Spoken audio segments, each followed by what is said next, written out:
couldn't. Believe me, you'd be the first to know. I'll take that as a yes.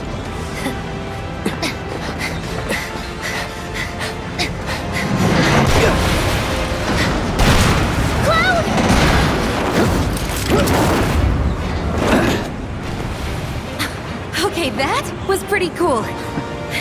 Alright, come on. In 2022, you couldn't be blamed for being a little wary of remakes and maybe even inclined to hold off on purchasing games that come from last-gen PlayStation consoles to PC, as Horizon Zero Dawn and Days Gone both had somewhat rocky starts for their PC launches before getting smoothed over. That said, I'm happy to report that the PC version of Final Fantasy VII Remake Intergrade should be an exception to both of these concerns for the most part. Not only does this version of the remake retain all of the excellence of its consoleized counterpart, but it also offers a healthy bevy of display and performance options that should help just about any type of PC player get the game running satisfactorily. When we reviewed Final Fantasy VII Remake back in April of 2020, we gave it a 10 out of 10 for its outstanding graphics, top-notch writing and voice acting, and applauded its ability to retain just about everything that made the original so special while still streamlining the minutiae of its combat and various management systems. All of that still holds true in 2022. Despite a couple of years going by, the Final Fantasy VII Remake still stands among the best ways to spend the better part of 50 hours or so in a video game. The characters are given more depth than their 32-bit analogs, and the story, despite a small handful of inscrutable changes, ends up adding just the right amount of gravity in exactly the right places to make the narrative pop off the screen just like it did back in 1997. If you've already played the game on PS4 or PS5, then you likely already know this, but for PC players who are currently on the fence about jumping in, I can assure you the water is fine. While Final Fantasy VII is a rather dense story, this remake is actually only part of the entire saga, so while they did add in some things for the remake to make this portion of the story feel fuller, the approach Square Enix took to focus on the first quarter or so of the entire thing here also makes the more important story beats stand out more apparently and have more time to breathe. This adds up to a game that goes down pretty smoothly compared to the original, and feels adequately adapted to more modern sensibilities without losing more than a modicum of the original's appeal. The same can be said for the game's combat and various management systems. Combat is streamlined into a rather addicting hybrid of real-time and turn-based elements that works perfectly for what this game is trying to do. Managing your party members' stats and your materia is also nicely simplified with conservative tweaks around the edges of the original's UI. So, whether or not you're sold on the game itself is going to depend on you at this point, but as a PC port, this version of Final Fantasy VII is overall a great way to play it, especially considering that this also has the additional content of the Intergrade version.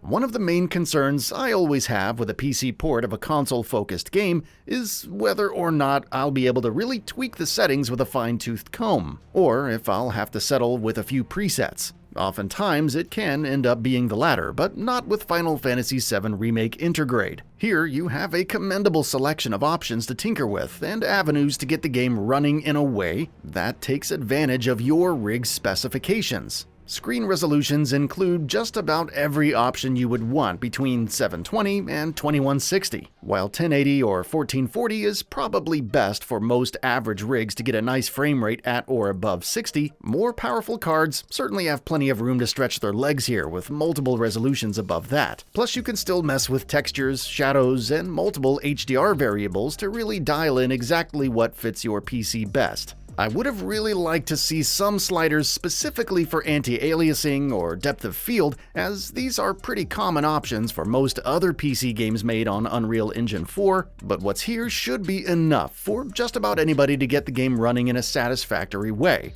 and that's ultimately what matters most. Fans of controllers also need not worry, as the game has support for PlayStation's DualShock 4 and DualSense on top of the more common Xbox One and Series X controllers. The support is also brilliantly seamless, as the first push of a button on any of these, or the mouse and keyboard, will instantly change all on-screen button prompts to match the input device you're using. This is becoming more standardized in the PC space, but it's still nice to see it so elegantly taken advantage of here too.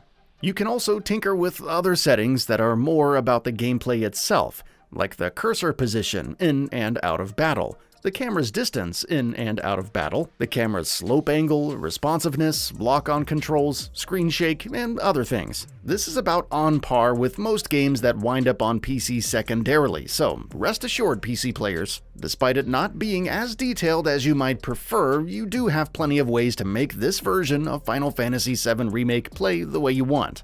That's not to say that performance is perfect here though. While the game is often a showcase of gorgeous design and well-implemented visual effects that hold up fantastically, I did notice a few momentary chugs in moments where a busy combat encounter and a lot of environmental effects were happening at the same time, usually involving fire and sparks.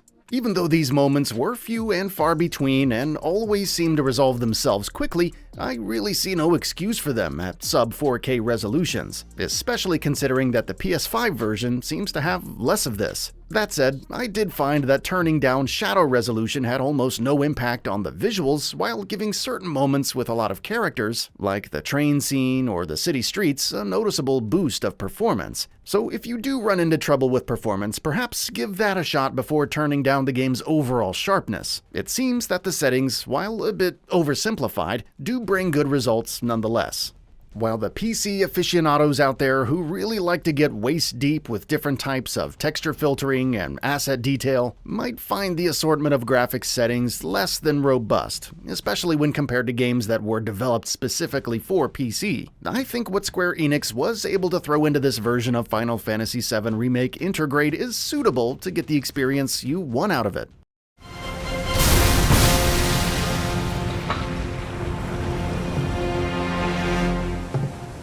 You hear that? Damn thing showed you how it's done. Come on, we've got to move. Where should be covering our way out? Being limited to raising or lowering overall shadow resolution or overall texture resolution might feel like conducting surgery with a hammer rather than a scalpel, but the way these settings specifically function for this game do get the job done. Plus, there's no denying that this is such a great, well-designed game that if you're really playing it to have fun, you won't be spending too much time worrying about its simplified approach to performance anyway. And that brings us to the end of the video. A quick request: we upload new videos every single day, and if you like what we're doing, please consider subscribing. It really helps us out. Also, don't forget to enable all notifications by clicking the bell icon so that you can receive daily video updates. Thanks for watching.